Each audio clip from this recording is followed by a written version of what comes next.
One thing we have to understand is that there are levels to scholarship. Many of the so-called scholars that we see today, even those of us who have been pursuing Islamic studies, if we are honest, and this is not being said out of humility, this is brutal honesty. Compared to the time when the Muslim world was at its peak, the pursuit of Islamic studies was rewarded and recognized at a state level.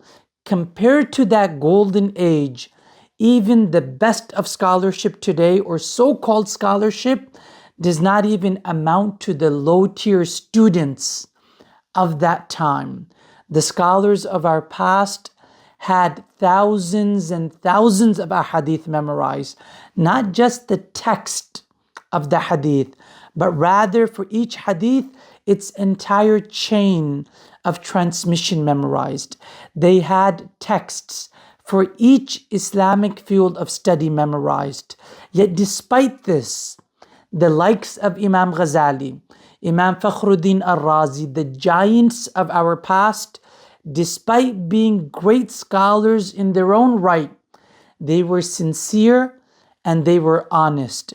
And instead of following themselves in Islamic law, they chose to follow the mujtahid scholars of the early generations of Islam in Imam Abu Hanifa, Imam Malik, Imam Shafi'i, Imam Ahmad ibn Hanbal, Imam Ghazali and his likes, the giants of our past. They were all following either of these four schools of fiqh. When it comes to Islamic creed, they were either Ash'ari or Maturidi. They recognized the beloved messenger's hadith, sallallahu alaihi wasallam.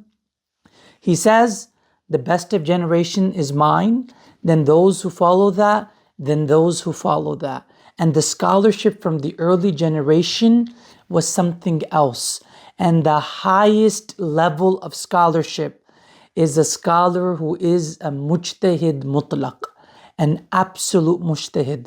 The mujtahid scholars had hundreds of thousands of ahadith memorized with their chains of transmission. When an Islamic question would come their way, an Islamic topic would come their way, they would have the entire breadth of the Quran and the Sunnah before them. And based off of that, they didn't just have all of this memorized. They were founders of systems of Islamic law. What do I mean by that? They created principles. When it seems like a hadith is clashing with another hadith, or a hadith is clashing with a verse of the Quran, they had principles to reconcile this, to make Islamic law coherent, to prefer one evidence over another evidence.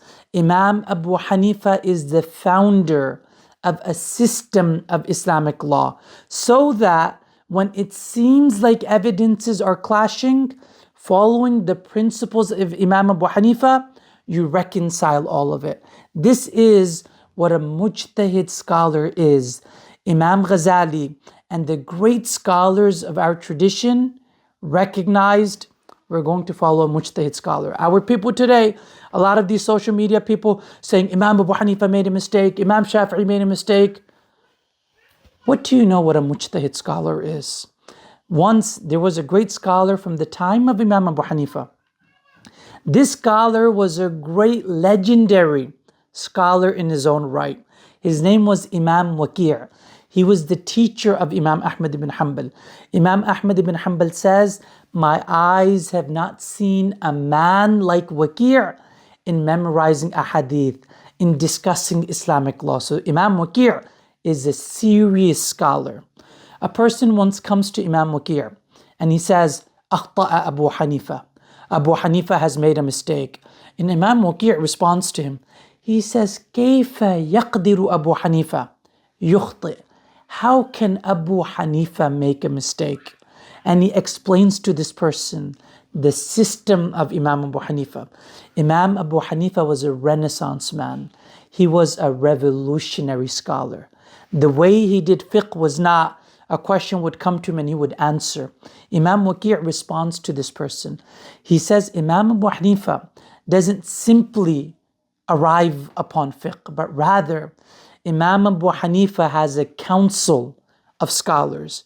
He has the best of scholars when it comes to deducing rulings from the Quran and the Sunnah. Imam Abu Hanifa has the best of scholars from Iraq. Iraq was the seat of Islamic rule at that time. It was bustling with Islamic knowledge.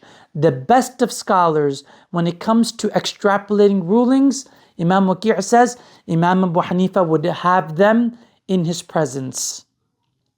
When it comes to the best of scholars in memorizing ahadith, Imam Abu Hanifa would have them as well in his presence.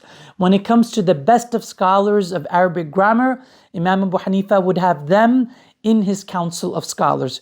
When it would come to the best of people in piety, Imam Abu Hanifa would have the best of them in his council of scholars. As Imam Abu Hanifa would discuss praying 5 times a day, zakah, fasting, divorce law, agriculture, irrigation, as he would discuss all of this, he would do it with the council of scholars. They would discuss it and then they would agree upon their conclusion. Imam 𝗚, the teacher of Imam Ahmad ibn Hanbal, concludes. He says, "Man kana haula'i julasa'a lam yakad yukhti." A person who has such scholars, top tier scholars, in his council, he cannot make a mistake. Imam al-Shafi'i, who's another mujtahid scholar in his own right, he says about Imam Abu Hanifa, he says, "An-nasu iyalun ala Abi Hanifata fil fiqh." The people are the children of Imam Abu Hanifa in fiqh.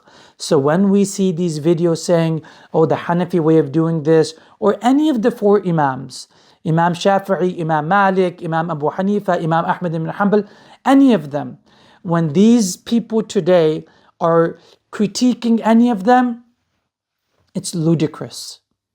If it wasn't tragic, it would be funny.